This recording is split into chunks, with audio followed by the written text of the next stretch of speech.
दोस्तों, क्या आपने कभी सोचा है जिसने खुद को फांसी लगा ली उसकी आत्मा अब कहाँ भटकती होगी। वो चीखती है, पुकारती है, लेकिन सुनता कोई नहीं। और सच्चाई जानकर तो आप कांप ही उठेंगे। दोस्तों, आज हम आपको एक ऐसी आत्मा की कहानी सुनाने जा रहे हैं जिसने खुद को एक पेड़ से ही लटका लिया था, लेकिन उसका सफ़र वहीं खत्म नहीं हुआ बल्कि वहीं से शुरू हुआ।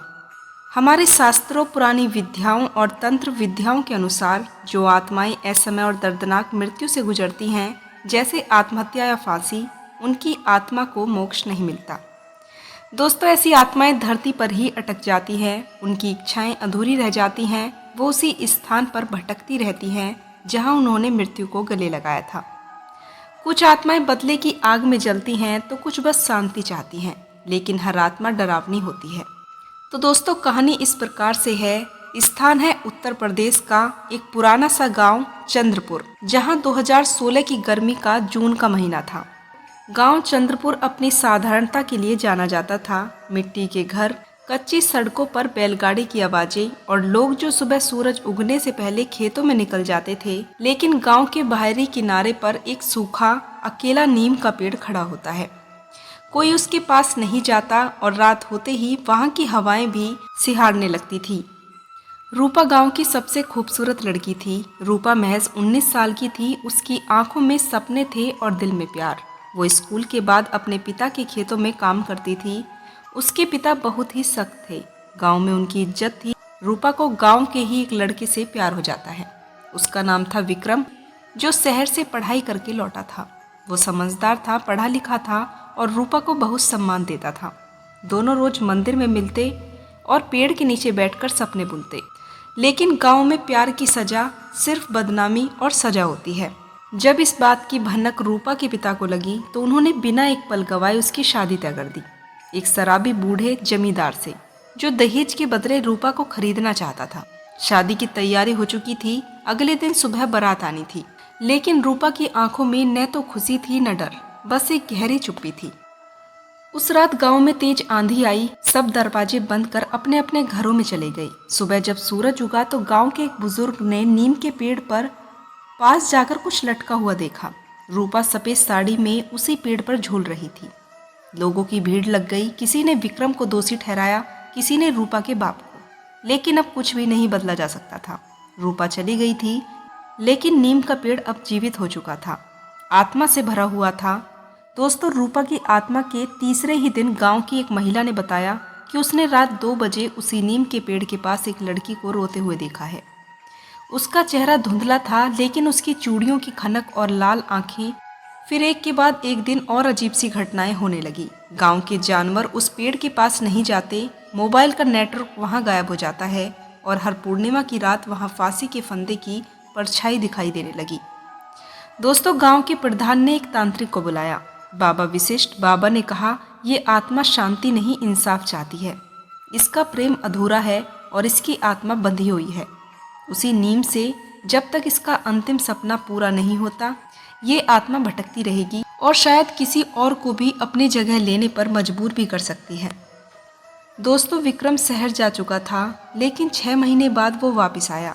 गांव की बातें सुनकर वो नीम के पेड़ के पास पहुंचा। वो फूट फूट कर रोया, माफ़ी मांगी और वहीं बैठ गया। दोस्तों, उस रात गांव के एक बुजुर्ग ने देखा, विक्रम पेड़ से बात कर रहा था। वो कह रहा था, रूपा, अगर तू यहीं है तो मेरी सांसें भी तेरे साथ जाएंगी। सुबह पेड़ से 2 शव मिले, विक्रम और रूपा की आत्मा का प्रतीक। लेकिन उसी दिन के बाद से गांव में अब शांति हो गई थी। कहा जाता है, जिस प्रेम को समाज ने तोड़ा, आत्मा ने उसे पूरा किया, लेकिन कीमत 2 की जाने गई। दोस्तों, आज भी जब उस नीम के पेड़ के पास कोई जाता है तो उसे रूपा की खुशबू आती है। कभी चूड़ियों की आवाजें, तो कभी वो अधूरा सा साया जो इंतजार कर रहा था किसी अपने का। दोस्तों, भगवान विष्णु और गरुड़ जी फांसी के विषय पर ही संवाद कर रहे हैं। अब उसे हम जानते हैं विस्तार से। गरुड़ जी ने भगवान विष्णु से पूछा, हे प्रभु, मेरा एक प्रश्न आपसे है जो मुझे विचलित कर रहा है। मनुष्यों में एक ऐसा पाप है जिसे अंतिम भूल कहा जाता है। वो होती है आत्महत्या, जो अपने ही हाथों से अपने प्राण त्याग देता है। प्रभु, उसकी आत्मा का क्या होता है? क्या वह मोक्ष पा सकती है या वो भटकती ही रहेगी? भगवान विष्णु मंद मुस्कान के साथ गरुड़ जी की तरफ देखते हैं और फिर गहराई से उत्तर देना आरंभ करते हैं। भगवान विष्णु कहते हैं, गरुड़, यह प्रश्न सरल नहीं है परंतु सत्य अवश्य है। सुनो, आत्महत्या वह कर्म है जिसमें मनुष्य अपने ही प्रारब्ध को अधूरा छोड़ जाता है। जब कोई आत्महत्या करता है तो वो अपने जन्म के उद्देश्य से विमुख हो जाता है। उसके जीवन का लेखा जोखा अधूरा रह जाता है। ऐसी आत्माओं को तुरंत यमलोक नहीं ले जाया जाता। वो आत्मा प्रेत योनि में जाती है, न स्वर्ग में न नरक में। एक मध्य ही स्थिति है जहाँ सिर्फ पीड़ा और पश्चाताप होता है। गरुड़ जी बड़े ही चिंतित हो जाते हैं और भगवान से पूछते हैं, परंतु प्रभु, पीड़ा क्यों? वो तो पहले ही दुखी होकर मृत्यु को गले लगा चुकी है। भगवान विष्णु ने कहा, गरुड़, जीवन का अंत ईश्वर करता है, मनुष्य नहीं। जो आत्मा अपनी इच्छा से शरीर त्याग देती है वो कर्म चक्र से छूट नहीं पाती, बल्कि उसमें उलझ जाती है। उसका सूक्ष्म देह भूमि में बन जाता है। वो अपनी अंतिम स्थान, अपने संबंधी, अपने अधूरे कार्य से जुड़ी रहती है। रूपा जैसी आत्माएं जो दुख में, प्रेम में या अपमान में फांसी लगा लेती हैं, वो मृत्यु के बाद आत्मिक घुटन से गुजरती हैं। वो खुद को बार बार उसी क्षण में फंसा हुआ महसूस करती हैं जिस क्षण उन्होंने आत्महत्या की थी। दोस्तों, गरुड़ जी भावुक होकर पूछते हैं, प्रभु, क्या ऐसी आत्माओं का कभी उद्धार नहीं होता? क्या वो भटकती ही रहती हैं? भगवान विष्णु ने कहा, नहीं गरुड़, ईश्वर किसी को भी सदा के लिए नष्ट या परित्यक्त नहीं करते, परंतु उद्धार तभी होता है जब कोई उन्हें स्मरण कर प्रार्थना करता है। पिंडदान या तर्पण उनके नाम से किया जाता है और सबसे बड़ा उपाय, उनके अधूरे कार्य को पूरा किया जाता है। यदि कोई उनकी कथा सुने, उन्हें समझे और उनकी करुणा से उन्हें ही शांति दे, तो आत्मा धीरे धीरे प्रकाश की तरफ बढ़ती है। उसका मोक्ष कठिन है पर असंभव नहीं। गरुड़ जी ध्यान मग्न होकर भगवान विष्णु से पूछते हैं, प्रभु, यह ज्ञान तो गूढ़ है और भयानक भी, परंतु मनुष्य इसे क्यों नहीं समझता? भगवान विष्णु ने कहा, क्योंकि मनुष्य क्षणिक दुख में स्थायी निर्णय ले जाता है। वो समझ नहीं पाता कि मृत्यु एक मार्ग है, मुक्ति नहीं। इसलिए गरुड़, इस ज्ञान को धरा पर ले जाओ। मनुष्य को बताओ कि आत्महत्या मुक्ति नहीं, एक कष्टकारी यात्रा की शुरुआत होती है। दोस्तों, भगवान विष्णु का मुख तेजस्वी हो जाता है और वे गरुड़ से कहते हैं, जब जीवन कठिन हो जाए तो याद रखो, मृत्यु अंत नहीं और आत्महत्या आत्मा की सबसे पीड़ादायक यात्रा की शुरुआत होती है। उन आत्माओं की पीड़ा मत बढ़ाओ, जीवन को समझो, मृत्यु से पहले उसे पूर्ण करो। गरुड़ जी विनम्र होकर प्रभु से कहते हैं, प्रभु, आपने बताया कि आत्महत्या करने वाली आत्माएं अधूरी रह जाती हैं और धरती पर भटकती हैं, परंतु एक और प्रश्न है, मनुष्य कई बार किसी को देखता है, महसूस करता है या कोई अजीब अनुभव करता है। क्या आत्माएं इन रूपों में आती हैं? और यदि हाँ, तो वो कौन कौन से रूप होते हैं? भगवान विष्णु गंभीर हो जाते हैं और शांत स्वर में उत्तर देते हैं। भगवान कहते हैं, गरुड़, आत्मा जब शरीर छोड़ती है तो वह केवल ऊर्जा बन जाती है, परंतु यदि उस आत्मा में असंतोष, भय, क्रोध या प्रेम की तीव्र भावना शेष हो तो वह ऊर्जा किसी भी रूप में प्रकट हो सकती है। मनुष्य उसे भूत, प्रेत, पिशाच भी कहता है, लेकिन वास्तव में वह केवल उसकी अवस्था और भावना पर निर्भर करता है। दोस्तों, पहला है छाया का रूप लेना। यह सबसे सामान्य रूप है जब कोई आत्मा अपनी उपस्थिति केवल छाया या परछाई एहसास के रूप में प्रकट करती है। तुमने सुना होगा कि कोई पीछे चल रहा था, छाया दिखी पर कोई था नहीं, यह छाया रूप है। दोस्तों, ऐसी आत्माएं बहुत कुछ कहना चाहती हैं, लेकिन वह पूरी तरह प्रकट नहीं हो पाती। दोस्तों, भगवान विष्णु मुस्कुराए और उन्होंने कहा, नहीं गरुड़, हर आत्मा डरावनी नहीं होती, लेकिन अधूरी आत्मा हमेशा बेचैन होती है। जिस आत्मा का अंत सही समय पर सही कर्मों के साथ हुआ हो, वह दिव्यता में विलीन हो जाती है।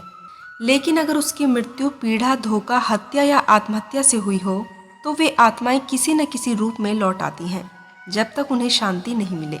और यही कारण है कि कुछ आत्माएं सदियों तक एक ही स्थान पर बंधी रह जाती हैं।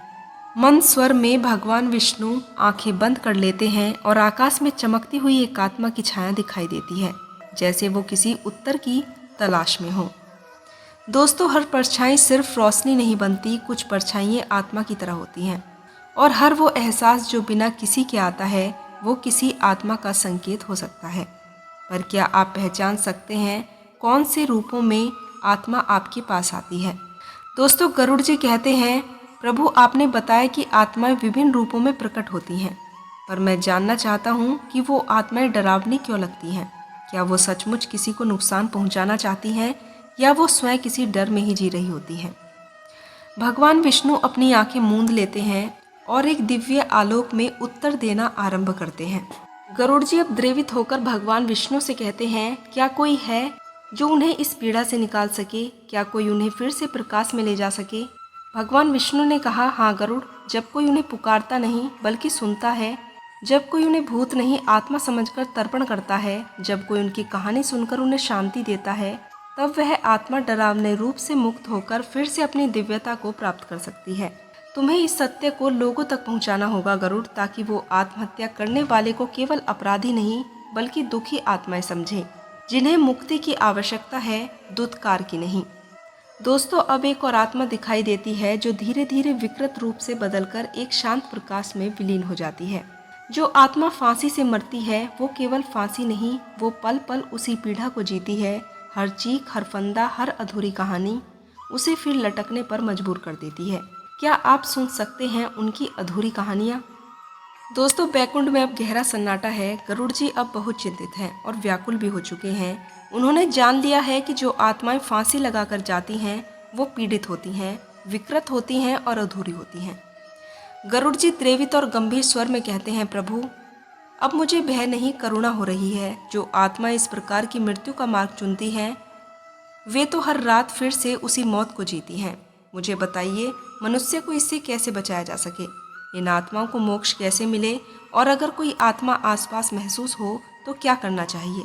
भगवान विष्णु गंभीर और करुणा से भरे स्वर में कहते हैं, हे गरुड़, जो आत्माएं फांसी जैसे कष्टकायक अंत से गुजरती हैं वे स्वयं भी नहीं समझ पाती कि उनका जीवन समाप्त हो चुका है। उनका मन, चेतना और स्मृति उसी फांसे पर अटक जाती है। वे न तो मृत्युलोक से बाहर निकल पाते हैं और न ही परलोक में प्रवेश कर पाते हैं। इसलिए उनके लिए 3 बातें सबसे आवश्यक हैं: रक्षा, मुक्ति और सम्मान। दोस्तों, भगवान विष्णु ने गरुड़ से कहा, गरुड़, भय से नहीं, शुद्धता और साहस से इन आत्माओं से बचा जा सकता है, क्योंकि भय उस आत्मा को और अधिक खींचता है। मनुष्य को चाहिए कि वो पवित्रता बनाए रखे। जिस स्थान पर आत्महत्या हुई हो वहाँ नियमित गंगाजल का छिड़काव करें, तुलसी का पौधा लगाएं। यह सूक्ष्म ऊर्जा को शुद्ध करता है। घर में गायत्री मंत्र या श्री विष्णु सहस्त्र या महामृत्युंजय मंत्र का जाप करें। रात्रि में शांति बनाए रखें। फांसी से मरी आत्माएं अक्सर रात्रि के तीसरे पहर के बीच सबसे सक्रिय होती हैं।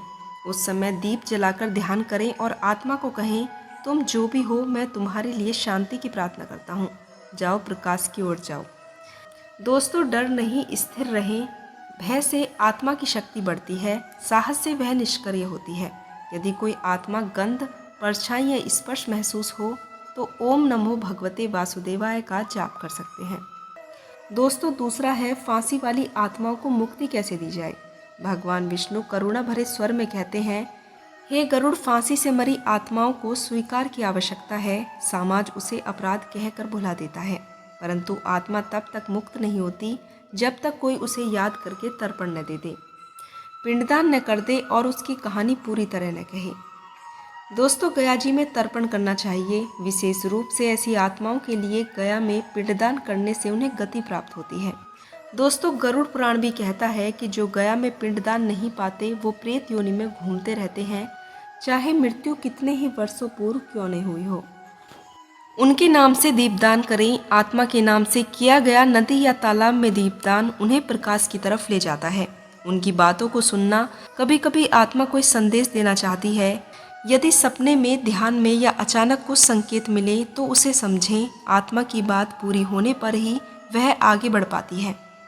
दोस्तों, तीसरा है, अगर लगे कि आत्मा आसपास है तो क्या करें। दोस्तों, भगवान विष्णु गरुड़ से कहते हैं, जो आत्माएं बार बार पास आती हैं वह कोई संदेश देना चाहती हैं या फिर मुक्ति चाहती हैं। मनुष्य को घबराने की नहीं, समझने की आवश्यकता होती है। ध्यान करके आत्मा से संवाद करें।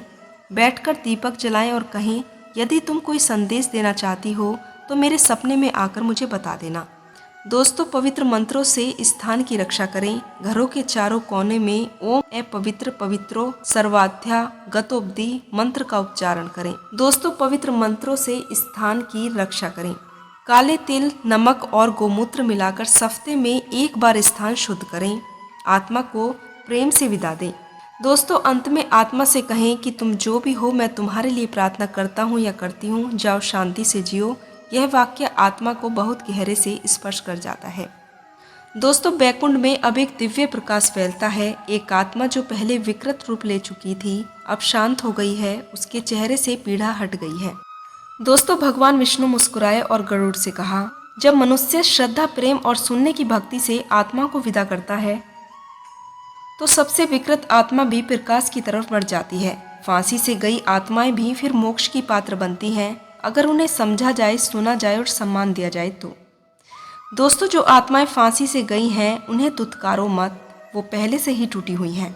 अगर तुम उनकी कहानी सुन लोगे तो शायद वो आत्माएं आज़ाद हो जाएंगी, और अगर नहीं तो हो सकता है आज रात वो फिर से उसी फांसी के फंदे पर तुम्हारे सामने झूलती हुई नजर आए। दोस्तों, आकाश गंगा की परिक्रमा करते हुए गरुड़ जी भगवान विष्णु के चरणों में बैठे हैं। उनके मन में अब एक प्रश्न आया है कि आत्मा की आंतरिक यात्रा क्या होती है, वो केवल बाहर क्यों दिखाई देती है, भीतर क्या चलता है। दोस्तों, गरुड़ जी प्रभु से कहते हैं, प्रभु, आपने बताया कि आत्मा फांसी के बाद विकृत रूप ले लेती हैं, उनका मुक्ति का उपाय भी बताया, पर मैं जानना चाहता हूँ उस आत्मा की चेतना में क्या होता है, वो सोचती क्या है, वो क्या महसूस करती है। जब फांसी के बाद भी वो मरी नहीं, सिर्फ भटकती ही रही। भगवान विष्णु का उत्तर गहन था। भगवान विष्णु ने कहा, हे गरुड़, जब कोई प्राणी फांसी जैसे कष्ट से आत्महत्या करता है, वो अपने जीवन का सबसे बड़ा अंधकारमय निर्णय लेता है, परंतु यह नहीं जानता उसके लिए मृत्यु अंत नहीं, एक और कष्ट का आरंभ है। उस क्षण जब उसकी सांसें रुकती हैं, उसका शरीर स्थिर हो जाता है, वो वहीं ठहर जाती है, फांसी के फंदे पर, कमरे के भीतर, उसी पल में। दोस्तों, भगवान विष्णु ने कहा, उस आत्मा की चेतना एक बंद कमरे में बंद हो जाती है, जहाँ कोई खिड़की नहीं, कोई द्वार नहीं। वो बार बार कहती है, काश कोई मुझे रोक लेता, काश मैं एक दिन और रुक जाती, काश मेरी आवाज़ किसी ने सुन ली होती।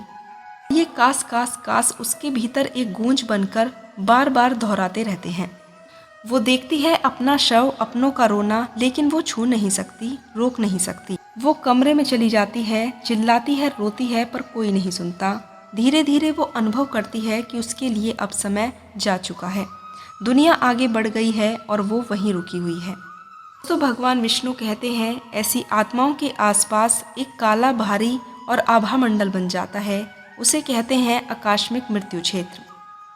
दोस्तों, इस क्षेत्र में सूरज का प्रकाश नहीं पहुंचता, देवता प्रवेश नहीं करते, और जब तक आत्मा चाहे ना, तब तक वह बाहर नहीं निकल सकती। दोस्तों, इस क्षेत्र में आत्मा अकेली नहीं होती, वहाँ ऐसी और बहुत सारी आत्माएं होती हैं। कुछ जो पहले फांसी से मरी थी, कुछ जो जलकर मरी थी, कुछ जो दुख से मरी थी। ये आत्माएं आपस में बोलती नहीं, लेकिन एक दूसरे का दर्द समझती जरूर हैं। इसलिए इन स्थानों को डरावना कहा जाता है, क्योंकि यहाँ सिर्फ पीड़ा गूंजती है। तो गरुड़ ने पूछा, क्या आत्मा पछताती हैं? भगवान विष्णु ने कहा, हाँ गरुड़, पछतावा ही उनका सबसे बड़ा दंड होता है। उसने अपना जीवन समाप्त किया, पर देखा कि उसकी समस्या तो यहीं पर है। उसने दुख से भागना चाहा, लेकिन आत्मा को वही दुख और गहराई से महसूस हुआ। उसने सोचा था कि अंत आएगा, पर अंत की जगह एक अंतहीन अंधेरा आ गया। इसलिए गरुड़ ऐसी आत्माएं पहले स्वयं को क्षमा नहीं कर पाती, और यही आत्मगलानी ही उनका नरक बन जाता है।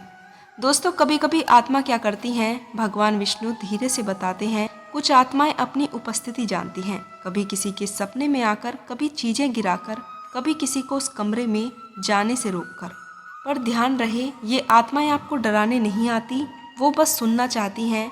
दोस्तों, अब गरुड़ जी आंखों में जल लेकर भगवान विष्णु से कहते हैं, अब मैं समझ गया प्रभु, मृत्यु से भी गहरा होता है अपूर्ण जीवन का बंधन। मैं वचन देता हूँ कि मैं सच्चाई पृथ्वीलोक के लोगों तक पहुँचाऊंगा, ताकि वे आत्महत्या से पहले रुकें, सोचें और जीने की राह चुनें। फांसी का फंदा बस एक रस्सी नहीं, वो आत्मा का शोक बन जाता है। वो कमरे की हवा में गूंजता है, वो दीवारों में रोता है, वो हर आने वाले को देखता है, कभी रोता है, कभी पुकारता है। क्या आप कभी रुके, उनकी पुकार सुनी? गरुड़ जी मौन है, उनके मन में अभी भी बहुत ज़्यादा प्रश्न है। आपने बताया कि आत्मा अपने ही कृत्य में फंसी रहती है, लेकिन क्या समय के साथ वो बदल जाती है? क्या आत्मा खुद को मुक्त कर सकती है, या वो सदैव उसी फांसी के पल में जकड़ी हुई रहती है? भगवान विष्णु का उत्तर गंभीर था। भगवान विष्णु ने गरुड़ से कहा, अब जो मैं बताने जा रहा हूँ वो केवल वो लोग जान पाते हैं जो गरुड़ पुराण के रहस्य में गहराई से प्रवेश करते हैं। जब आत्मा फांसी से मृत्यु को प्राप्त होती है तो उसकी प्राण वायु एक झटके में शरीर से बाहर नहीं आती, बल्कि वह उसी ऊर्जा चक्र में फंसी रह जाती है। उस क्षण वो बार बार अपने ही अंतिम पल को जीती है, उस फंदे की रस्सी को महसूस करती है, उस सांस के टूटने की पीड़ा को बार बार झेलती है, और यह सब होता है एक समय रहित बंधन में। दोस्तों, भगवान विष्णु कहते हैं यह कोई कल्पना नहीं गरुड़, बल्कि सत्य है कि आत्महत्या से परे आत्मा को कालचक्र मुक्त नहीं करता। जब तक उसे उसके कर्मों का पछतावा नहीं होता, तब तक उसे अपने कृत्य का परिणाम नहीं मिलता। दोस्तों, जब तक उसके परिजन उसे तर्पण या श्राद्ध से मुक्त नहीं कर देते, वो आत्मा उसी फंदे के नीचे जीती रहती है। हर रात, हर अंधेरा, हर कोना उसे फिर से उस क्षण में ले जाता है। इसलिए कई घरों में जहाँ किसी ने फांसी लगाई होती है, वहाँ रात में रोने की आवाज़ें आती हैं, बिजली तड़पती है या कमरे का तापमान गिर जाता है। दोस्तों, ये संकेत है कि आत्मा अभी भी अपने फंदे से मुक्त नहीं हुई है। दोस्तों, भगवान विष्णु कहते हैं, लोग कहते हैं उस कमरे में भूत है, पर मैं कहता हूँ वहाँ कोई भूत नहीं, केवल अधूरी आत्मा की पीड़ा है। उस आत्मा को डराने में आनंद नहीं आता, वो तो स्वयं भयभीत है, अपने ही जीवन से, अपने ही निर्णय से, अपनी अधूरी कहानी से। दोस्तों, अब जब कोई जीवित व्यक्ति उस घर में आता है तो वो आत्मा उसे पहचानती नहीं, लेकिन उसकी जीवित ऊर्जा को देखती है और कभी कभी पास आने की कोशिश करती है, पर इससे डरावना वातावरण बनता है। दोस्तों, गरुड़ जी ने प्रभु से कहा, प्रभु क्या आत्माएं क्रोधित होती हैं? कभी कभी तो वो लोगों को ही हानि पहुंचा देती हैं। विष्णु भगवान ने कहा, गरुड़, जब आत्माएं वर्षों तक मुक्ति नहीं पाती तो उनमें वैराग्य की जगह वेदना बस जाती है, और वेदना जब अत्यधिक हो जाए तो वो क्रोध में परिवर्तित हो जाती है। ऐसी आत्माएं कभी कभी घर की वस्तुएं गिरा देती हैं, दीवारों पर खरोंचे छोड़ देती हैं, सपनों में आकर बातें करती हैं, किसी सदस्य को मानसिक अशांति दे जाती हैं। पर जान लो, यह क्रोध नहीं, बस उनकी चेतना का विलाप है, और कोई दरवाज़ा पीट रहा है कि मुझे मुक्ति दो। दोस्तों, गरुड़ जी ने आश्चर्य के साथ भगवान विष्णु से प्रश्न किया, क्या ये आत्माएं एक दूसरे से मिलती हैं? क्या वो किसी प्रकार का संसार बना लेती हैं? भगवान विष्णु ने गरुड़ से कहा, गरुड़, भटकती हुई आत्माएं आपस में संपर्क नहीं करती, लेकिन एक दूसरे की ऊर्जा को महसूस करती हैं। जहाँ एक आत्मा हो वहाँ दूसरी नहीं आती, पर जहाँ 10 आत्माओं ने एक जैसी मृत्यु पाई हो, वहाँ एक त्रासदी क्षेत्र बन जाता है, जिसे यातना केंद्र कहा जा सकता है। ये स्थान आमतौर पर पुराने कुएं, आत्महत्या वाले पुल, फांसी के पेड़ या उन घरों में होती है जहाँ किसी ने जीवन को त्यागा हो। दोस्तों, गरुड़ जी थोड़े मुस्कुराए, प्रभु से कहा, प्रभु, एक बात बताइए, हमने आत्मा के भटकाव, क्रोध और श्राप के बारे में तो बहुत अच्छे से जान लिया, पर क्या आत्मा कभी मजाक, मासूमियत या संकेतों के रूप में भी आती है? क्या कोई आत्मा हंसती है या फूलों की महक बनकर आती है? भगवान विष्णु गंभीर होकर मुस्कुराने लगे। उन्होंने कहा, हे गरुड़, तुमने बहुत अच्छा प्रश्न किया है। सभी आत्माएं डरावनी नहीं होती। कुछ आत्माएं इतनी कोमल होती हैं कि वो मृत्यु के बाद भी प्रेम का एक झोंका पाकर इस संसार में बहती हैं। कुछ आत्माएं होती हैं माँ के रूप में, जो अपने बेटे के कमरे में हल्की सी हवा बनकर आती हैं, दादी के रूप में जो घर के आंगन में मिट्टी की खुशबू में मिल जाती है, पिता के रूप में जो कभी कभी पुराने पंखे की आवाज़ में गूंज उठते हैं, और कुछ आत्माएं जो हंसी बनकर हवा में गूंजती हैं। दोस्तों, भगवान विष्णु विस्मित भाव से गरुड़ से कहते हैं, गरुड़, क्या तुमने कभी सुना है कि कमरे में अचानक गुलाब की खुशबू फैल गई थी, या किसी ने कहा हो कि मुझे लग रहा है कि मेरे सिर कोई सहला रहा है? ये कोई भ्रम नहीं होता, ये आत्मा के स्नेह रूप प्रकट होते हैं। फांसी से मरी आत्मा, यदि उन्हें तर्पण और श्राद्ध ना मिला हो तो वह भय नहीं बनती, बल्कि एक प्रभावशील ऊर्जा बन जाती हैं, जो जीवन में चेतावनियां, मार्गदर्शन और रक्षा तक करती हैं। भगवान विष्णु गरुड़ को एक घटना सुनाते हैं। भगवान विष्णु ने कहा, हे गरुड़, कांचीपुरम में एक वृद्ध महिला थी। उसका बेटा विदेश चला गया और उसने दुखी होकर फांसी लगा ली, और वर्षों बाद उनका पोता वापिस आया और उस कमरे में रहने लगा। रात को 2 बजे वो लड़का अचानक उठा और कहता है, दादी ने मुझसे कहा दूध पी लो। लोग कहते हैं वो तो मर चुकी थी, पर वो कहता है नहीं, वो मेरे तकिए पर बैठी थी, मैंने महसूस किया है। कुछ महीने बाद लड़का एक बड़े एक्सीडेंट से बच जाता है, और डॉक्टरों ने कहा अगर वो दूध न पीता उस रात तो उसकी जान चली जाती। तो अब बताओ गरुड़, क्या वो आत्माएं बुरी थी? नहीं, वो बनी थी प्रेम का प्रहारी। गरुड़ जी ने हैरान होकर पूछा, प्रभु ये तो अद्भुत है, तो फिर जो आत्माएं फांसी से मरती हैं वो भी इस तरह से क्या रूपांतरित हो सकती हैं? भगवान विष्णु ने दृढ़ स्वर में कहा, गरुड़, यदि कोई आत्मा अपने कर्मों को स्वीकार कर ले, यदि उसके प्रियजनों से तर्पण दे, यदि आत्मा को अग्नि मंत्र और श्रद्धा मिले, वो बनती है सदगति की यात्रा पर निकली दिव्य ऊर्जा। यही है गरुड़ पुराण का सबसे बड़ा रहस्य कि मृत्यु अंत नहीं, मृत्यु केवल रूप का परिवर्तन है। दोस्तों, गरुड़ जी और भगवान विष्णु अब एक शांत शमशान की तरफ उड़ते हैं। वहाँ रात है, हवा में भयानक सन्नाटा है, लेकिन बीच में एक स्थान है जहाँ कोई आत्मा रो रही है। गरुड़ जी धीमी सी आवाज और कांपते हुए स्वर में कहते हैं, प्रभु मैं कुछ सुन रहा हूँ, जैसे कोई आत्मा रो रही हो, जैसे कोई मदद के लिए पुकार रही हो। भगवान विष्णु गंभीरता से कहते हैं, गरुड़ जो तुम सुन रहे हो वह है एक आत्मा की सच्ची पीड़ा की चीख। वो आत्मा जिसने स्वयं को फांसी लगाकर छोड़ दिया था, अब वह अपने ही फैसले की कैदी बन गई है। भगवान विष्णु कहते हैं कि जब कोई जीव मृत्यु को चुनता है, वह सोचता है कि वह पीड़ा से मुक्त हो जाएगा, पर वो नहीं जानता मृत्यु उसका अंत नहीं, नया बंधन होता है। और जब वह रस्सी काट दी जाती है तो आत्मा लटकी रह जाती है अदृश्य फंदे पर। वो आत्मा फिर बार बार अपनी मृत्यु देखती है, बार बार वही क्षण जीती है। हर रात जब घड़ी 12:21 बजाती है, वह फिर से गिरती है, फिर से लटकती है, फिर से वह उसी क्षण को जीती है। यही है काल का चक्र, यही है काल चक्र में फंसी हुई आत्मा। दोस्तों, जो समय की बाहर है लेकिन पीड़ा के अंदर। गरुड़ जी ने कांपते हुए स्वर में पूछा, प्रभु और जो लोग इस घर में रहते हैं जहां उसने फांसी लगाई थी? भगवान विष्णु कहते हैं, गरुड़, उन लोगों पर इसका असर इस प्रकार से होता है कि घर में सुबह सुबह भी अंधेरा सा छाया रहता है। किसी को पंखा चलाते हुए भी हवा नहीं लगती। दीवारों पर एक काली छाया बार बार नजर आती है। किसी को ऐसा लगता है कि मैंने उसे देखा, लेकिन जब वह मुड़ा तो कोई नहीं था। ऐसे स्थान अवशेष ऊर्जा केंद्र बन जाते हैं जहां आत्मा अपने ही अंत के पदचिन्ह छोड़ जाती है। दोस्तों, भगवान विष्णु गरुड़ जी को दिव्य दृष्टि देते हुए कहते हैं, गरुड़, अब सुन सकते हो तुम उस आत्मा की चीखें। आत्मा धीरे धीरे बिखरती आवाज में कहती है, मैंने खुद को मारा था, लेकिन अब मुझे कोई देख नहीं रहा है। मैं यही हूँ, मेरे कमरे की छत पर, जहाँ पंखा है वहाँ मैं भी हूँ। माँ आती तो है वहाँ पूजा करने, लेकिन मुझे नहीं देखती। मुझे मुक्ति चाहिए, कोई मेरा नाम लेकर दीप जलाए। मैंने तेरे लिए क्षमा मांगी है, कोई कहे कि जो मुझे इस माफ़ी, क्या कोई है जो मुझे इस फांसी से उतार दे? दोस्तों, जैसे तैसे भगवान विष्णु आंखें बंद करते हुए गरुड़ से कहते हैं, ऐसी आत्माओं को मुक्ति तब मिलती है गरुड़, जब कोई उनके नाम से तर्पण करता है, उसके लिए प्रार्थना करता है और सबसे ज़रूरी उसके लिए क्षमा मांगता है, क्योंकि आत्महत्या करने वाली आत्मा स्वयं को कभी क्षमा ही नहीं कर पाती।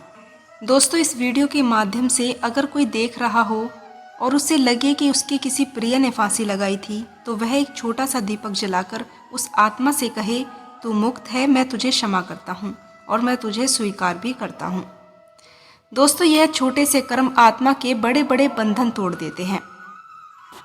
दोस्तों, कभी एक पंखा बंद कर देना, कभी उस कमरे में जाकर दीपक जला देना, कभी उस आत्मा से कह देना, अब तो अकेली नहीं है, क्योंकि फांसी लगाने वाले शरीर को जमीन मिल जाती है, लेकिन आत्मा को नहीं मिलती। बस इंतजार तुम्हारे एक दीपक, एक आंसू, एक क्षमा की रहती है। दोस्तों, विष्णु लोक में गहरे नीले कलर का आकाश गंगा फैल रही थी। दूर क्षति में एक धुंधली हुई छाया है, वहाँ आत्मा की अंतिम यात्रा की झलक दिखाई देती है।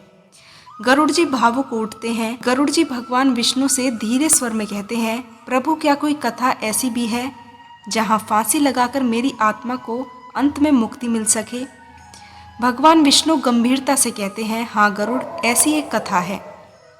आओ मैं तुम्हें उस कथा को सुनाता हूँ। एक बेटी की कथा है जिसे दुनिया ने नहीं समझा, पर एक माँ ने अंत में उसका दुख पढ़ लिया। दोस्तों, काशी में एक पुराना सा घर था जहाँ एक 19 वर्ष की लड़की ने फांसी लगा ली थी। कारण प्रेम, तिरस्कार और परिवार की उपेक्षा थी। लड़की की आत्मा तब से ही उस घर के पंखे पर बंधी रही। हर रात 3 बजे पंखा अपने आप चलता। कभी हल्की हंसी, कभी तेज सिसकियाँ सुनाई देती। उसका नाम था शुभ्रा। लोगों ने घर को छोड़ दिया, पंडितों ने हवन किए, ओझाओं ने धुएं उड़ाए, लेकिन आत्मा वहीं रही, क्योंकि उसे किसी मंत्र से नहीं, क्षमा से मुक्ति चाहिए थी। दोस्तों, 25 साल बाद सुब्रा की माँ, जिसने सब कुछ त्याग दिया था, वापस अपने घर लौट आती है। कमरे में जाते ही दीवार पर बेटी की तस्वीरें धूल से ढंगी थी। माँ ने कांपते हाथों से वो तस्वीर उठाई और पहली बार कहा, मुझे माफ़ कर दे बेटी, मैं तुझे समझ ही नहीं पाई। तू चली गई पर तू आज भी मेरी बेटी है। वो बहुत रोई और वहीं कमरे में दीपक जलाकर सुब्रा के लिए एक छोटा सा श्राद्ध किया। उस रात जो हुआ वो आज भी काशी में चमत्कार माना जाता है। दोस्तों, उस पंखे से एक सुगंध भरी हवा निकली। माँ को ऐसा लगा जैसे किसी ने उसका सिर सहलाया और पहली बार कमरे में गूंजती एक आवाज़ आई, माँ अब मैं जा रही हूँ, धन्यवाद। दोस्तों, भगवान विष्णु आंखें मूंदते हुए कहते हैं, उस रात गरुड़ शुभ्रा की आत्मा को सद्गति प्राप्त हुई। वह जो फांसी के फंदे पर अटकी थी, अब प्रकाश के द्वार में समा गई थी। मुक्ति कैसे मिली? न मंत्र से, न हवा से, न ओझा से, बल्कि माँ के पछतावे और प्रेम से और एक दीपक से। बस यही तो सत्य है। आत्माओं को शांति तब मिलती है जब जीवित उन्हें क्षमा कर दें, जब कोई कहे तू अब कैद में नहीं है, तू मुक्त है। दोस्तों, यदि आपके जीवन में भी कोई ऐसा था जिसने खुद को मार डाला, तो एक दीपक, एक क्षमा उसे उस रस्सियों से आज़ाद कर सकता है जो अब भी उसकी आत्मा को जकड़े हुए है। दोस्तों, कभी अकेले में एक दीपक जलाएं, उस आत्मा से कहिए तू अब मुक्त है, और देखिए शायद आपको भी अपने ही भीतर एक नई शांति का एहसास हो। एक खाली श्वेत भूमि, जैसे स्वप्न लोक, वहाँ एक आत्मा खड़ी है। चित्त व्याकुल है, स्वर टूटा हुआ है, और उसके सामने एक दीप जैसा प्रकाश धीरे धीरे भगवान श्री कृष्ण के रूप में प्रकट होता है। भगवान श्री कृष्ण मुस्कुरा रहे हैं, लेकिन नेत्रों में गंभीर करुणा है। दोस्तों, आत्मा धीरे से कहती है, हे प्रभु, क्या मैं पापी हूँ? क्या मैंने जो किया वह अक्षम्य है? दोस्तों, भगवान श्री कृष्ण धीरे से कहते हैं, पुत्री, पाप वह नहीं जो तुमने दुख में किया, पाप तो वह है जो दुनिया तुम्हें समझती नहीं, कि तुम अकेली हो, टूटी हो और कमज़ोर हो। परंतु आत्मा न तो टूटती है, ना ही मरती है, तो बस राह से भटक गई है। दोस्तों, भगवान श्री कृष्ण आत्मा को सिखाते हैं कि मोक्ष का अर्थ आखिर होता क्या है। आत्मा कांपते हुए स्वर में कहती है, प्रभु, मैंने अपने जीवन को स्वयं समाप्त कर दिया, क्या अब मुझे कभी मोक्ष नहीं मिलेगा? श्री कृष्ण सहज मुस्कान के साथ कहते हैं, मोक्ष कोई पुरस्कार नहीं है और ना ही मृत्यु कोई दंड है।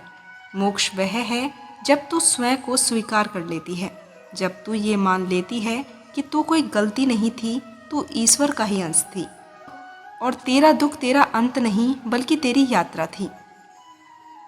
दोस्तों, श्री कृष्ण आत्मा के सिर पर हाथ रखते हैं और अचानक आत्मा को अपनी पुरानी स्मृतियां दिखाई देने लगती हैं। बचपन की मासूमियत, माँ की लौरी, प्रेम की मासूम झलकियाँ। श्री कृष्ण धीरे स्वर में कहते हैं, देख, तू सिर्फ फांसी की एक छवि नहीं है, तू वो हंसी है जो बचपन से गूंजती थी, तू वो आंखें हैं जो दुनिया को प्रेम से देखती थी, तू वो आत्मा है जो सिर्फ एक कंत नहीं बल्कि साक्षात अस्तित्व है। दोस्तों, अब वो आत्मा धीरे धीरे हल्के प्रकाश में परिवर्तित होने लगती है। चेहरा शांत हो जाता है, डर मिट चुका है, वह अब गहरी सांस लेती है और पहली बार मुस्कुराती है। आत्मा नर्म स्वर में कहती है, तो प्रभु, अब मैं जा सकती हूँ? श्री कृष्ण ने कहा, हाँ, अब तू जा सकती है। मुक्त होकर पर एक वचन दे, जो आत्माएं अभी भी बंधी हैं, जो लोग आज भी दुख में हैं, उन तक यह बात जरूर पहुँचा देना कि कोई भी आत्मा अकेली नहीं होती। प्रेम ही अंतिम प्रकाश है और क्षमा ही अंतिम मुक्ति होती है। और वो आत्मा एक चमकती किरण बनकर आकाश में विलीन हो जाती है। दोस्तों, एक दिव्य राग गूंजता है, जैसे कोई पवित्रता का संगीत बज रहा हो। जब आत्मा भटके तो डरे नहीं बल्कि प्रेम करें। जब कोई खुद को मार ले तो उसकी आत्मा को छोड़ न दे बल्कि उसे रोशनी दे। दोस्तों, क्योंकि श्री कृष्ण ने कहा है कि ना तो मृत्यु कभी मरती है, ना ही वो पाप में बंधी होती है, वो तो बस राह भूल जाती है। उसे फिर से रोशनी दिखा सकते हैं आत्मा धीरे धीरे और हम सब मिलकर उसे फिर से रोशनी दिखा सकते हैं। आत्मा धीरे धीरे प्रकाश की तरफ बढ़ रही थी, लेकिन उसकी आंखों में अब नई जिज्ञासा थी। वह श्री कृष्ण की ओर देखती है जैसे कोई बच्चा अपने पिता से पूछ रहा हो। आत्मा भगवान से कहती है, क्या मुझे दोबारा एक अवसर मिलेगा? क्या मैं फिर जन्म ले सकती हूँ? इस बार पूरे प्रेम और समझ के साथ श्री कृष्ण मुस्कुराते हैं और कहते हैं, पुत्री, हर आत्मा को एक नहीं अनेक अवसर मिलते हैं। परंतु हर अवसर से पहले आता है ज्ञान का दीपक। तू अब जान चुकी है कि तेरी पीड़ा सिर्फ तेरी नहीं थी, वो समाज की भी थी। तेरे निर्णय पर भार केवल तुझ पर नहीं था, बल्कि उन सभी पर था जिन्होंने तुझे सुना नहीं, समझा नहीं। दोस्तों, श्री कृष्ण धीरे से चलते हुए, लेकिन गरुड़ हर आत्मा को पुनः जन्म नहीं दिया जाता। केवल उसकी इच्छा से उसके भीतर एक विचार, एक करुणा और एक संकल्प होना चाहिए। आत्मा झुकती है, वह अब शांत है, लेकिन उसकी आंखें दृढ़ हैं।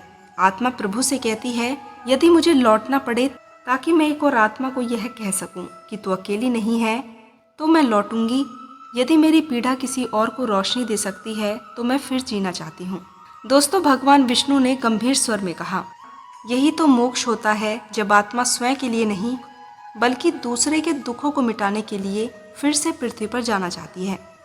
यहीं से सत्य का प्रकाश आरंभ हो जाता है। दोस्तों, अब वह आत्मा भगवान विष्णु के सामने नतमस्तक होती है, एक स्वर्ण कमल के सिर पर प्रकट होता है, जैसे उसकी चेतना पुनः पृथ्वी पर अवतरित होने के लिए तैयार है। दोस्तों, भगवान विष्णु ने कहा, जा, अब तू केवल भूतकाल नहीं है, तू किसी के भविष्य की रोशनी है। इस बार तेरे पास वो चेतना होगी जो हजारों को जीवन देगी। दोस्तों, अब वह एक ऐसी लड़की के रूप में जन्म लेती है जो मनोवैज्ञानिक बनती है और हर साल हजारों युवाओं को आत्महत्या से बचाती है, क्योंकि जो कभी फांसी से बंधी आत्मा थी, अब वही दूसरों की सांसों की रक्षा बन गई है। दोस्तों, कभी कभी ईश्वर आत्माओं को मोक्ष नहीं, एक और जीवन देते हैं, ताकि वो दूसरों को अंधेरे से बाहर ला सकें। दोस्तों, हर आत्मा जो भटक रही है, उसके भीतर एक दिया है। बस जरूरत है तो उसे भगवान की, जो उनका हाथ थामे और कहे, तू प्रकाश है, तू पुनः जी सकती है। दोस्तों, गरुड़ जी श्रद्धा और जिज्ञासा से कहते हैं, प्रभु, अब तक आत्मा को मोक्ष मिल गया होगा, तो क्या यही उसका अंत है? भगवान विष्णु गंभीर स्वर में कहते हैं, नहीं गरुड़, मोक्ष अंत नहीं होता, वो होता है पुनः सेवा का आरंभ। कुछ आत्माएं जिनका अंत दुखद होता है, जैसे फांसी, आत्महत्या या अपमानजनक मृत्यु, वे दो मार्गों से गुजरती हैं। या तो भटककर विनाशकारी ऊर्जा बन जाती हैं, या फिर जाकर चेतना की रक्षक बन जाती हैं। गरुड़ जी आश्चर्य से कहते हैं, प्रभु, तो क्या आत्महत्या से भरी आत्माएं कभी रक्षक भी बन सकती हैं? भगवान विष्णु कहते हैं, हाँ गरुड़, कुछ आत्माएं जब पश्चाताप, ज्ञान और क्षमा के स्तर पर पहुंचती हैं, तो वो नियुक्त आत्माएं बन जाती हैं। आत्माएं उन लोगों के आसपास रहती हैं जो अवसाद में हैं। वे संकेत देती हैं, जैसे सपने में चेतावनी। वे किसी को रोने से पहले टिश्यू थमा देती हैं, जैसे आंतरिक संकेत से। कभी बच्चे को रेल की पटरी से पीछे खींच लेती हैं, या किसी लड़की को आत्महत्या से पहले किसी कॉल पर रोक देती हैं। दोस्तों, ये आत्माएं अब ईश्वर की दूत बन जाती हैं। गरुड़ जी भावुक हो उठते हैं, हे प्रभु, तो जो आत्माएं हमने भटकती हुई इधर उधर देखी हैं, तो क्या उन्हें भगवान की योजना में भागीदारी नहीं मिल सकती? दोस्तों, भगवान विष्णु नेत्र बंद करते हुए, यही है ब्रह्म रहस्य गरुड़।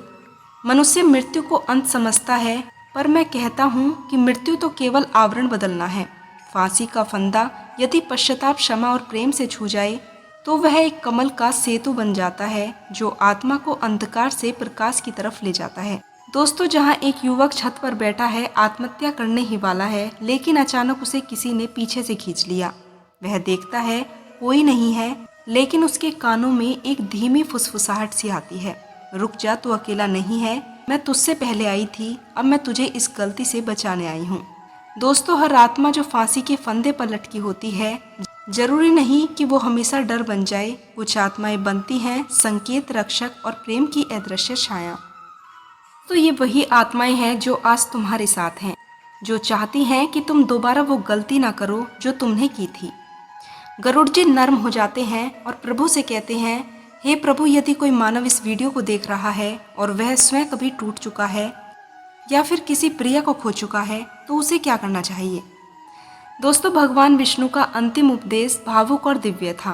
भगवान विष्णु ने कहा, उससे कहो वो एक दीपक जलाए किसी खोई आत्मा के लिए, वो एक क्षमा दे स्वयं और दूसरों को, वो एक पत्र लिखे उस आत्मा को जिसने उसे खोया है, और सबसे जरूरी, वो हर रोज एक ऐसे व्यक्ति से बात करे जो खुद को अकेला समझता है, क्योंकि जो आत्मा भटकती है अब वह सुन भी सकती है, और जो प्रेम तुम आज भेजते हो वो ब्रह्मांड की सीढ़ियों से होकर सीधा आत्मा के पास पहुंचता है। दोस्तों, बैकुंठ लोक का एक उत्तम तल है जहाँ केवल वे आत्माएं ही पहुँचती हैं जो दूसरों के लिए पुनः जन्म से पहले तप करती हैं। गरुड़ जी और भगवान विष्णु वहाँ खड़े हैं। सामने एक चमकीली आत्मा हाथ जोड़कर खड़ी है, वही आत्मा जो कभी फांसी से मरी थी। गरुड़ जी नेत्रों में श्रद्धा लिए हुए कहते हैं, प्रभु क्या ये वही आत्मा है जो कभी फंदे पर लटकी थी?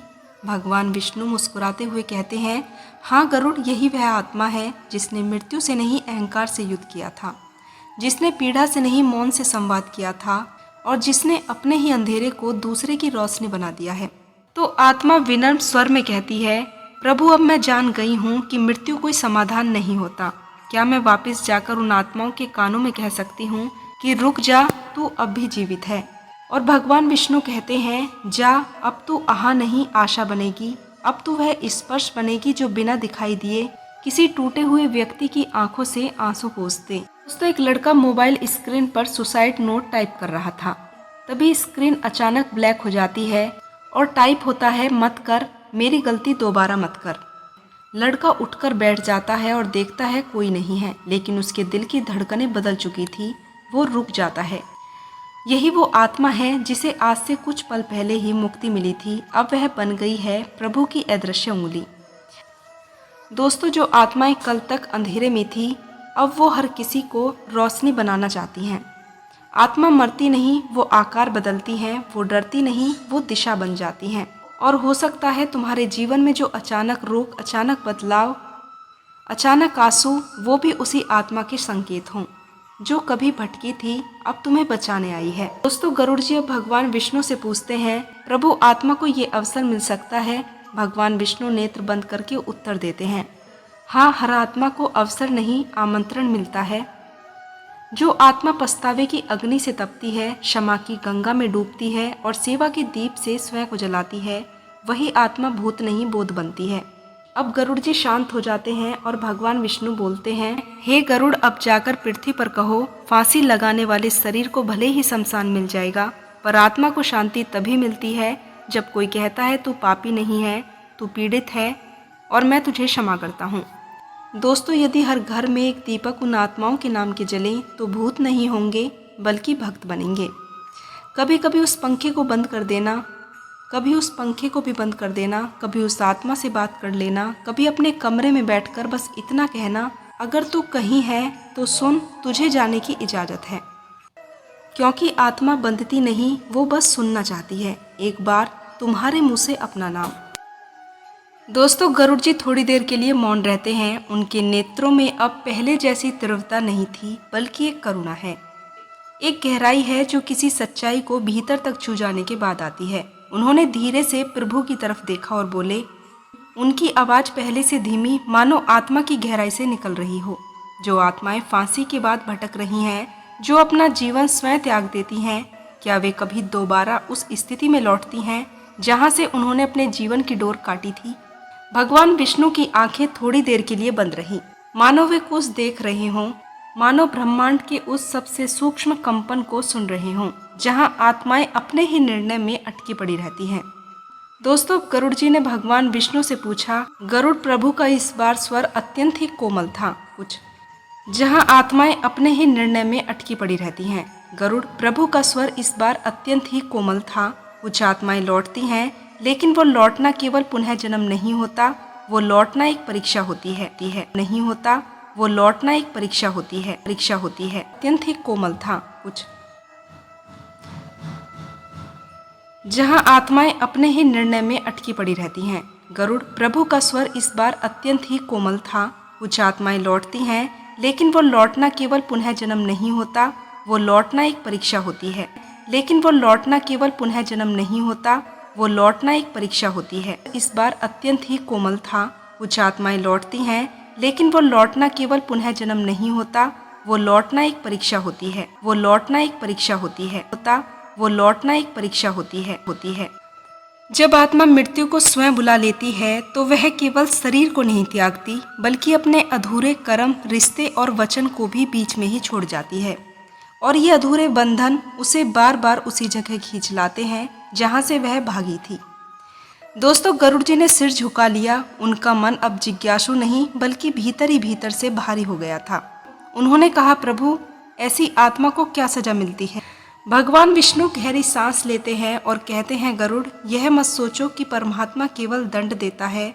वह पथ दिखाता है। दंड केवल तब आता है जब आत्मा स्वयं अपने कर्मों को समझने से इनकार कर देती है। परंतु जो आत्मा पश्चाताप करती है, जो समझती है कि उसने आत्मा के नियम तोड़े हैं, जो उन भावनाओं से सीखना चाहती है जिससे वह भागी थी, वो आत्मा शांति के द्वार तक भी पहुंच सकती है। लेकिन गरुड़, ये राह आसान नहीं होती। गरुड़ जी ने धीरे से पूछा, प्रभु वह राह कैसी होती है? भगवान विष्णु ने अपने दाहिने हाथ की उंगली उठाई और उनके चारों ओर दिव्य प्रकाश फैल गया। वो प्रकाश एक चित्र बन गया, एक ऐसी आत्मा जो बार बार एक छाया की तरह उसी पंखे के पास लौट रही थी जहां उसने स्वयं को फांसी पर लटकाया था। देखो गरुड़, यह आत्मा अब भी वही है। हर दिन वह उसी क्षण को जीती है, हर रात वह वही दृश्य दोहराती है। पर एक दिन जब किसी ने वहां आकर उसके नाम से दीपक जलाया, उसके नाम से क्षमा मांगी और कहा, मैं तुझे स्वीकार करता हूँ, तू मेरा ही अंश थी, उस दिन यह आत्मा रोई नहीं बल्कि मौन हुई। फिर धीरे धीरे इस रस्सी का बंधन ढीला होने लगा और आत्मा ऊपर उठने लगी। गरुड़ जी की आंखें अब भी उस दृश्य को देख रही थी। उन्होंने कहा, प्रभु क्या हर आत्मा को कोई ऐसा नहीं मिलता जो उसे मुक्त कर सके? दोस्तों, विष्णु भगवान मुस्कुरा देते हैं और कहते हैं, गरुड़, इसलिए तो मैं तुम्हें यह ज्ञान दे रहा हूँ। जो ये कथा सुनेगा, जो इससे जागेगा, जो किसी आत्मा के लिए एक दीपक जलाएगा, वह भी विष्णु भगवान का एक दूत बन जाएगा। तुम्हारा यह संदेश उन आत्माओं तक पहुँचेगा जिन्होंने अब तक किसी को नहीं पुकारा है। गरुड़ जी की आंखों से अब आंसू बहने लगे। उन्होंने कहा, प्रभु क्या कोई आत्मा जो भटक रही है वो भी कभी श्रीहरि की भक्ति कर सकती है? भगवान विष्णु ने आंखें बंद करते हुए कहा, गरुड़, जिस दिन आत्मा मृत्यु से अधिक प्रेम को चाहने लगे, उस दिन वह भक्त बन जाती है, चाहे उसका शरीर किसी भी परिस्थिति में क्यों न हो। अगर वह आत्मा कह दे, हे प्रभु मुझे केवल आप चाहिए, तो बैकुंठ का द्वार उसके लिए खुल जाता है। कुछ देर बाद भगवान विष्णु ने गरुड़ जी से कहा, चलो गरुड़, अब हम एक और आत्मा से मिलेंगे जो भटक नहीं रही पर अभी भी अपने घावों को सहला रही है। हर आत्मा को मुक्ति नहीं मिलती, कुछ को समझे जाने की भूख होती है, और जब कोई जीव उसे समझ लेता है वह उसकी रक्षा करती है। गरुड़ जी ने सिर झुकाया, प्रभु अब मैं जान चुका हूँ, मृत्यु अंत नहीं है। मुक्ति केवल ज्ञान से मिलती है और आत्मा वो एक बार जाग जाए तो हजारों को जगा सकती है। विष्णु भगवान मुस्कुराए, बस यही जानना था गरुड़, अब हम अगले द्वार की तरफ चलते हैं। लेकिन इस प्रकाश में एक आत्मा की मुस्कान गूंज रही थी। उसने कभी फांसी लगाई थी पर अब वह एक दिया बन चुकी थी। गरुड़ जी और भगवान विष्णु अब एक शांत विशाल आकाश में उड़ चले थे। वहाँ कोई रंग नहीं, कोई दिशा नहीं, सिर्फ एक दिव्य नीरवता है। गरुड़ जी ने एक बार फिर प्रश्न किया, प्रभु जो आत्मा मृत्यु के बाद बार बार उसी जगह लौटती है जहाँ उसने अपने जीवन का अंत किया था, वो वहाँ पर कब तक लौटती रहती है? भगवान विष्णु का स्वर धीरे धीरे गूंजा और उन्होंने कहा, जब तक वो उस पल को स्वीकार नहीं कर लेती। जो आत्मा फांसी के फंदे में गई वो केवल एक शरीर नहीं छोड़ती, वो एक अधूरा विचार, एक अधूरी पुकार और एक टूटी हुई पहचान पीछे छोड़ जाती है। और आत्मा के भीतर वो क्षण एक घाव बन जाता है जो हर दिन रिश्ता रहता है। जब तक वो क्षण उसका पीछा करता रहेगा, आत्मा समय में बंधी रहेगी। दोस्तों, तब तक वो आगे नहीं बढ़ पाएगी, ना ही पीछे लौट सकेगी। अब गरुड़ जी बोले, तो प्रभु क्या करें, कैसे उस पल को पार करें? भगवान विष्णु ने उत्तर दिया, उसे चाहिए एक स्वीकार, या तो अपने भीतर से या फिर किसी जीवित व्यक्ति से जो उसे कह सके, तेरी पीड़ा तेरी गलती नहीं थी, तू सुन ली गई है, अब तू जा सकती है। दोस्तों, गरुड़ जी ने पूछा, प्रभु क्या कोई आत्मा अकेले मुक्त हो सकती है? भगवान बोले, बहुत कम, पर अगर कोई यहाँ पृथ्वी पर उसका नाम लेकर रोए, उसके लिए दीप जलाए या उसके अधूरे वाक्य को पूरा करे, तो आत्मा की रस्सियाँ खुद टूटने लगती हैं। गरुड़ आत्मा को शांति देने के लिए कभी कभी बस एक शब्द चाहिए होता है, तू माफ़ है। गरुड़ जी बिल्कुल चुप हो जाते हैं और वे कहते हैं, तो जो लोग अपने प्रिय को खो चुके हैं, जो जान ही नहीं पाए कि वह आत्महत्या क्यों कर गया, वे क्या करें? भगवान विष्णु ने कहा, उन्हें चाहिए वो मौन में रहें, एक दीपक लें, एक पत्र लें और एक क्षमा। लोग सोचते हैं कि मृत्यु के बाद कोई सुन ही नहीं रहा होता, पर आत्माएं सबसे अधिक मनोप्रांत ही सुनती हैं। क्योंकि तब तक उनके पास कोई शोर ही नहीं होता। वे तुम्हारी हर सोच, हर आंसू सुनती हैं, और जब तुम कहो कि मैं तुमसे प्रेम करता हूँ, तो वो धीरे धीरे उस अंधेरे से बाहर आने लगती है जहाँ वे खुद को कैदी किए बैठी थी। गरुड़ जी के नेत्र नम हो जाते हैं। वे बोले, प्रभु, क्या हर आत्मा को दूसरा जीवन मिलता है? भगवान विष्णु ने कहा, हाँ, आत्मा को जीवन नहीं, पुराणवृत्ति मिलती है। लेकिन कुछ आत्माएं जो फांसी जैसी तीव्र और पीड़ादायक मृत्यु से गई हैं, उनका पुनः जन्म तुरंत ही नहीं होता। उन्हें पहले तप करना होता है अपने भीतर, अपने निर्णयों के भीतर, और फिर एक परीक्षा आती है। यदि वे स्वीकार कर ले कि उन्होंने जीवन को अधूरा छोड़ा है, फिर वे दूसरों को नुकसान पहुंचा गई, और फिर वे संकल्प ले कि अगली बार वो सेवा करेंगी, प्रेम फैलाएंगी, तो उन्हें क्या नया जीवन मिलता है, एक विशेष उद्देश्य के साथ। गरुड़ जी ने धीरे से सिर झुकाया। प्रभु, क्या आपने कभी किसी आत्मा को पुनः जन्म लेने से मना किया है? भगवान विष्णु कुछ पल के लिए मौन रहते हैं, फिर कहते हैं, हाँ गरुड़, जब कोई आत्मा अभी भी केवल अपने दुखों में डूबी हो, जब वो अब भी दूसरों को दोष देती हो, जब वो यह माने कि दुनिया ने उसे हराया है और वो अब भी स्वयं को ही पीड़िता ही समझे, तो मैं उसे नया जीवन नहीं देता, क्योंकि वो फिर वही दुख दोहराएगी। लेकिन अगर आत्मा कह दे, मुझे दूसरों के लिए जीना है, मुझे वो सब देना है जो मुझे नहीं मिला, मुझे एक को बचाना है, तब वह आत्मा मेरी पुत्री बन जाती है और मैं उसे संसार में एक दीप बनाकर भेजता हूँ। अब दृश्य में दिव्य परिवर्तन आता है। दोस्तों, एक आत्मा जो पहले चुपचाप खड़ी थी, अब चलकर भगवान विष्णु के चरणों में आती है। दोस्तों, वो वही आत्मा है जिसकी कथा आपने और मैंने पहले सुनी थी। अब वह आत्मा बोली, प्रभु, क्या मैं अब किसी को बचाने जा सकती हूँ? विष्णु भगवान बोले, जा, अब तू केवल स्मृति नहीं, संकेत बन चुकी है। अब तू वो हृदय बन चुकी है जो टूटने से पहले हजारों की धड़कनें सुन सकती है। अब तू उस खिड़की की हवा है जो आत्महत्या के एक क्षण पहले किसी को रोक सके।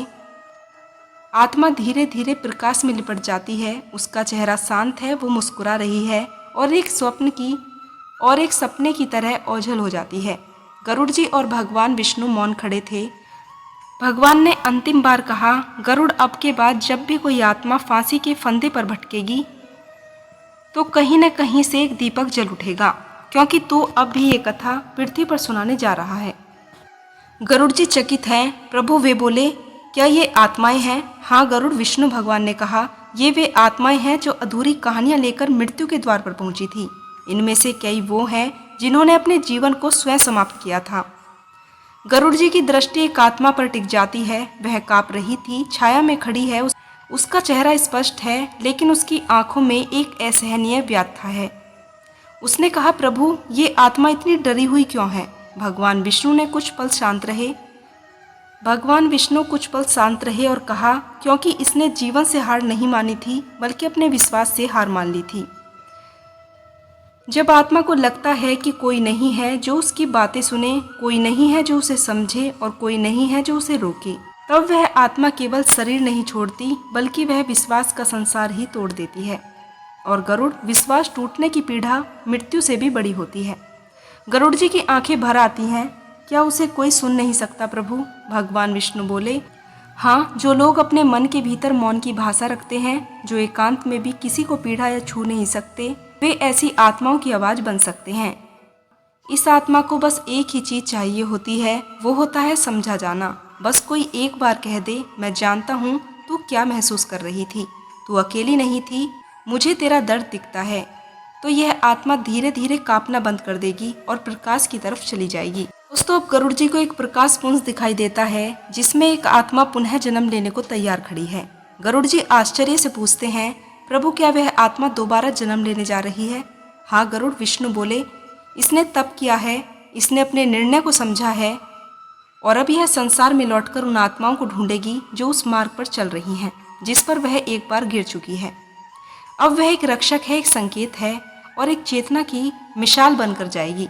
गरुड़ जी बोले, क्या वह पहचान पाएगी कि वो कौन थी? भगवान विष्णु ने कहा, नहीं, संसार को भले ही वह याद न रहे, पर उसकी आत्मा जानती रहेगी कि उसने किसी को बचाना है, किसी को गले लगाना है, किसी को सुन लेना है जिसे कोई नहीं सुनता। भगवान विष्णु अब गरुड़ जी से धीरे से कहते हैं, गरुड़, जरा कल्पना करो, किसी घर में एक लड़की अकेली बैठी है, वो रो रही है, उसने अपने मन की बात किसी से नहीं कही, उसके पास सब कुछ है पर कोई नहीं। उसके पास सब कुछ होते हुए भी कोई नहीं है और वो उस रस्सी की तरफ देख रही है। तभी कोई अदृश्य आत्मा उसके पास आकर बैठ जाती है, उसे छूती है, उससे कहती है, मैं तुझे समझती हूँ, तू ये मत कर, तेरा जीवन अब भी बाकी है। और वो लड़की फांसी के फंदे की तरफ बढ़ती है। तभी उसका फोन आता है और वो किसी से बात करने लगती है और उसे बचा लिया जाता है। भगवान विष्णु ने कहा, गरुड़ तुम समझ गए, कभी कभी भटकती आत्माएं किसी और आत्मा की रक्षा बन जाती हैं। गरुड़ जी की आंखों में अब पहले जैसी जिज्ञासा नहीं थी, अब वह सम्मान, प्रेम और श्रद्धा है। उन्होंने कहा, प्रभु जो आत्माएं अब भी भटक रही हैं, क्या हम उसके लिए कुछ कर सकते हैं? भगवान विष्णु ने गरुड़ जी की तरफ देखा और कहा, हाँ गरुड़, हर जीव कर सकता है। जो आत्माएं फांसी जैसी दुखद अंत से गुजर रही हैं, उन्हें चाहिए एक प्रार्थना, एक दीप, एक मौन क्षमा। यदि पृथ्वी पर हर मनुष्य बस उन आत्माओं के नाम एक एक बार मौन बोले तो ब्रह्मांड की गति बदल सकती है। क्योंकि प्रेम और क्षमा मृत्यु के पार भी पहुंचते हैं गरुड़, और दूर एक और आत्मा मुक्त हो जाती है और जो जीवन बसता है एक और अधूरी रोशनी में बदल जाता है।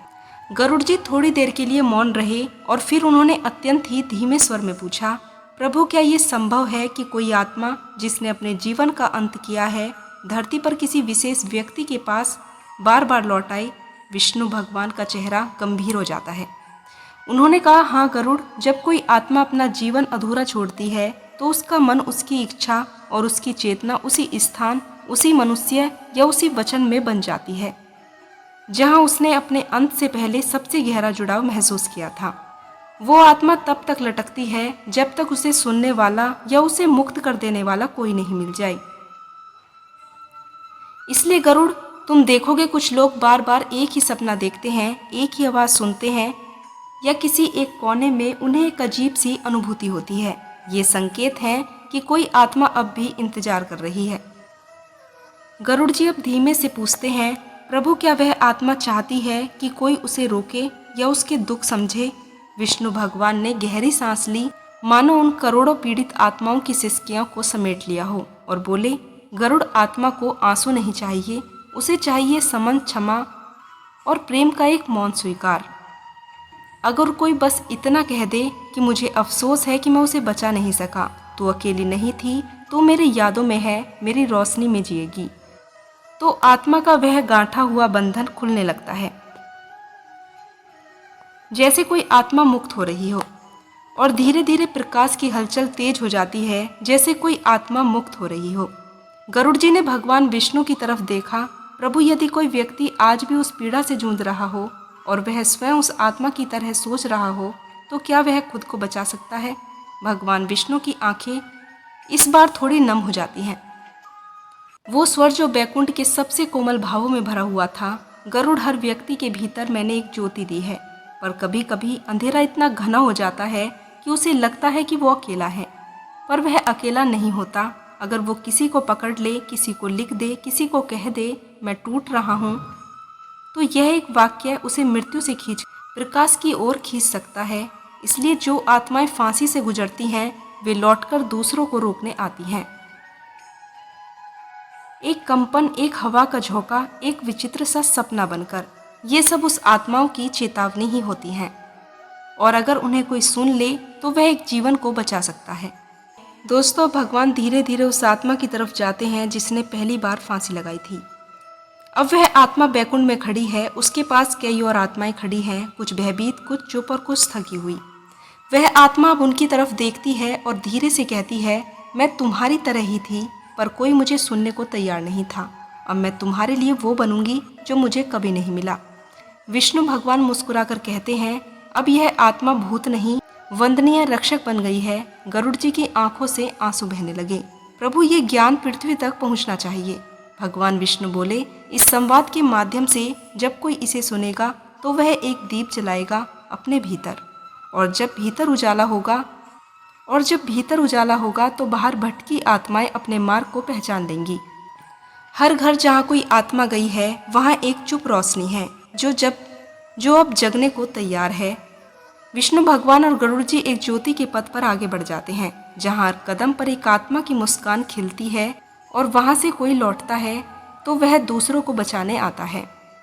दोस्तों, धीमी करुणा और दिव्य वीणा की धुन, जैसे कि आत्मा ने अभी अभी मोक्ष को छू लिया हो। भगवान विष्णु ने धीमी वाणी में गरुड़ से कहा, यदि कोई इस कथा को सुन रहा है गरुड़, तो उसे केवल मृत्यु की पीड़ा नहीं, जीवन का महत्व भी जान लेना चाहिए। क्योंकि उसने फांसी को चुना है। वह पल शायद उसके लिए अंत था, लेकिन वह पल किसी और के लिए एक चेतावनी, एक सीख, एक संकल्प बन सकता है। मृत्यु केवल शरीर का त्याग नहीं, परंतु समझ न पाने की हट है। सुन न पाने की चुप्पी और प्रेम न दे पाने की कठोरता, वही असली अंत होता है। तुम्हारे पास कोई चुप है, किसी की आंखें बहुत दिनों से सूनी है, कोई बार बार कहता है मैं ठीक हूँ, लेकिन तुम्हें नहीं लगता कि वो ठीक है, तो जाकर उससे पूछ लो। उससे एक बार पूछ लो, क्या तुम सच में ठीक हो? क्योंकि क्या पता तुम्हारी एक बात किसी आत्मा की एक रस्सी तोड़ दे और उसे जीवन लौटा दे। अब विष्णु भगवान की वाणी में अंतिम शिक्षा शांति की तरफ मुड़ती है। गरुड़, जो आत्माएं फांसी पर झूल गई हैं, वह अंत में मुक्ति पा सकती हैं, यदि पृथ्वी पर कोई उनकी आत्माओं को स्वीकार कर ले, उसे क्षमा कर दे और प्रेम से कहे, तेरी पीड़ा मेरी पहचान नहीं थी, तू मेरा अंश थी। और जब ऐसा होगा तब आत्मा चुपचाप उड़ जाएगी उस लोक में जहाँ कोई रस्सी नहीं होती, केवल प्रकाश होता है। दोस्तों, यदि आज हमारे घर में किसी कमरे में किसी कोने में कोई मौन आत्मा हो, तो बस एक दीपक जला देना और आंखें बंद करके कहना, अगर तू अब भी यहाँ है तो सुन, तुझे जाने की इजाज़त है। क्योंकि आत्मा को मुक्ति दी जाती है, डर नहीं। दोस्तों, जो चले गए वो गए नहीं। जब तुम उन्हें माफ़ करते हो तब वो पहली बार रुके नहीं, वो पहली बार में ही उड़ जाते हैं।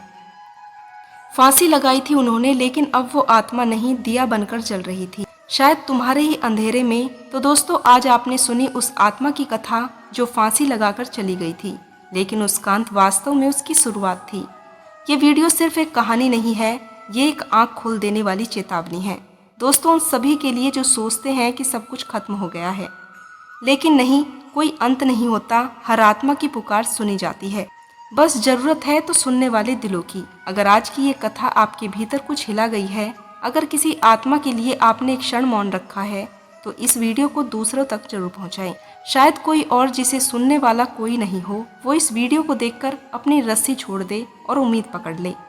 दोस्तों, अगर आप चाहते हैं कि मैं ऐसी ही अध्यात्म से जुड़ी हुई सच्चाई से भरी आत्मा को छू देने वाली कहानियाँ और लेकर आती रहूं, तो इस वीडियो को लाइक कीजिए, चैनल को सब्सक्राइब कीजिए और दोस्तों नीचे कमेंट में ओम शांति लिखकर हमें बताइए कि क्या आप उन आत्माओं की मुक्ति के लिए प्रार्थना करेंगे। दोस्तों, कभी किसी कमरे में अकेले बैठे कोई अगर चुपचाप हो, तो उसे हल्के से कहिए, मैं हूँ तेरे साथ। क्योंकि कभी कभी एक इंसान की बात किसी आत्मा की पूरी मुक्ति बन सकती है। तो दोस्तों, फिर मिलेंगे एक नई कथा, एक नई चेतना के साथ। तब तक याद रखिए, मुक्ति अंत नहीं और आप कभी अकेले नहीं। जय श्री राधे कृष्ण, जय श्री हरि विष्णु।